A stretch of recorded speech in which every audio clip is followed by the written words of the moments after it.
Hi friends, ఇగో నేనైతే మా పొలం సైడ్ వచ్చిన.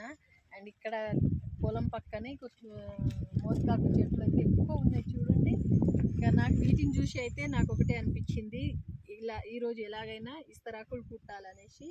అందుకే కొన్ని ఆకులు అయితే తెంపుకుంటున్నా. అండ్ ఇప్పుడైతే ఇస్తరాకులు కుట్టాలన్నమాట. ముందు అయితే ఇగో ఇలా రౌండ్గా ఉన్న ఆకు అయితే తీసుకోవాలి. అండ్ ఇక పుల్లలు కూడా తీసుకొచ్చిన కుట్టడానికి. ఇలా నేను ఇస్తరాకులు కుడతా ఉంటే నిజంగా నాకైతే మా నాన్నమ్మ గుర్తుకొస్తుంది అనమాట. ఎందుకంటే మేము చిన్నగా ఉన్నప్పుడు మా నాన్నమ్మ ఈ విధంగానే ఆకులు తెంపుకొచ్చి ఇస్తరాకులు కుట్టేది రోజు. నిజంగా ఈరోజు అయితే మా నాన్నమ్మ ఈ విధంగా అయితే నాకు చాలా గుర్తుకొచ్చింది అనమాట. ఫైనలీ ఇస్తరాకు రెడీ ఫ్రెండ్స్. చూడండి, నేనైతే 2 ఇస్తరాకులు కుట్టిన. ఇప్పుడు వెళ్ళి మంచిగా పప్పు అన్నం తింటా దీని మీద.